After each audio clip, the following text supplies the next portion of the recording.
Hi, thank you for taking an interest in my next Heal What Hurts course. My name is Maria Toso, and the process that you go through when you embark on the sacred journey of the Heal What Hurts process is one of deeply arriving in yourself. It's a method for achieving emotional sovereignty. What do I mean by that? I mean not to be thrown off by other people so easily. And that's another way of saying not to be emotionally triggered so easily. Now, in the course, we learn to view the times when we do get triggered as opportunities to recognize that something has been triggered within ourselves. Something is going on inside of our energy field of our body that is reminding of us of a prior unhealed hurt. And as long as that's left in place, it has this capacity to keep pulling in just the right people, just the right constellation situations that will almost like replay that original hurt. And we all have these friends in our lives that go through things and it looks like they're just kind of on repeat with the kind of trouble they run into at work or with certain kinds of boyfriends or certain kinds of relationships. But it's a little harder to recognize that we're also on a pattern and that it takes some time before we recognize, wow, I'm not just on the receiving end of some bad luck here. The common denominator in these situations is me and how I react to it. And when we get to that point, and that's probably why you're here. If you've been inspired by something that you've heard me talk about, you're probably at the point where you recognize, okay, this is not getting any better just because I changed job, changed boyfriend, changed girlfriend, find a new neighborhood to live in, that it's whatever that is that keeps showing up in life as a pattern in relationships lives inside. And it's much like a movie that's being projected out on the huge silver screen of life. And whatever is imprinted on that movie is going to show up no matter what silver screen you blast the movie onto. So when you get to that point where you say, okay, there's something that continues to happen here. I continue to have this particular feeling. And when I have this particular feeling, it's so overwhelming, I can't seem to release myself from it. So I check out in some way. I check out by stonewalling, not feeling it, ignoring it, walking away. Or I numb out, I have an extra glass of wine, I have a cocktail, I shop, I eat sugar, overeat, undereat, anything that feels like it's not really in balance and we know it, but it's a way for us to manage an emotion that feels like it's going to flood us and it's overwhelming and we don't have the tools to be with it.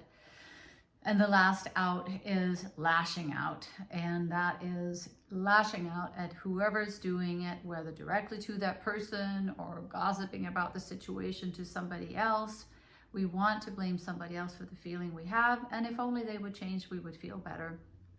And I see that a lot in my coaching practice, this futile attempt to change somebody else so we won't have to feel what lies within.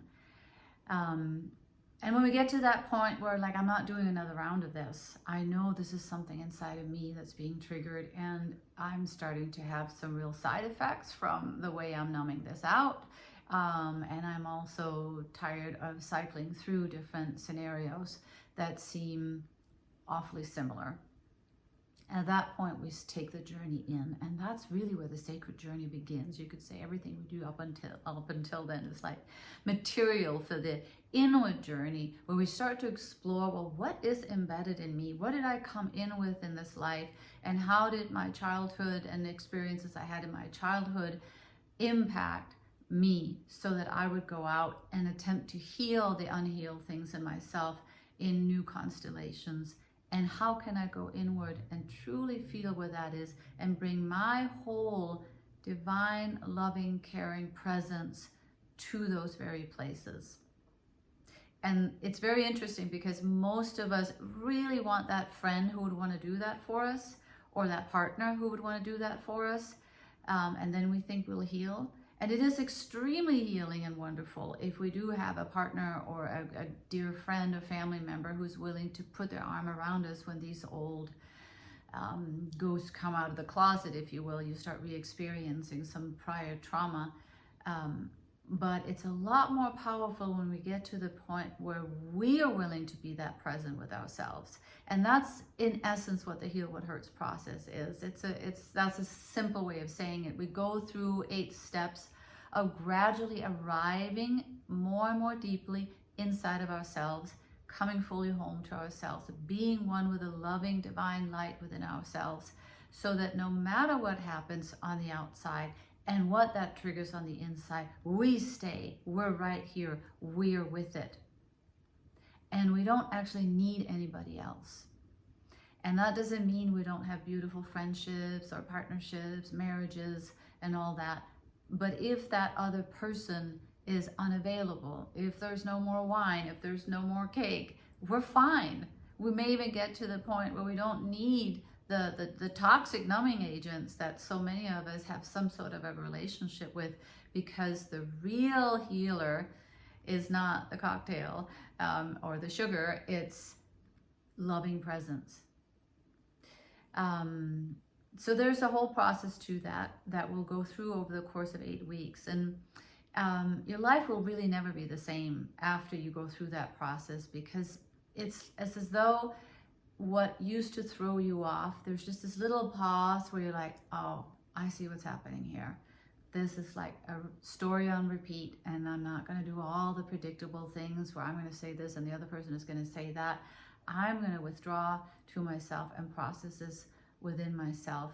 And the tools to do that are right here for you, and you will learn them, and we will practice them both individually and in a group.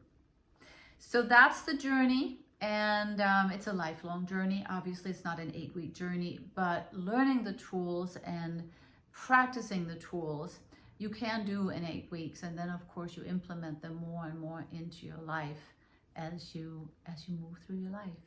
If you have any questions and want to have a personal conversation with me about it, how this might fit into your healing journey at this time, is this the right time? Can you dedicate some time to this, to yourself, to this chapter of your life of healing?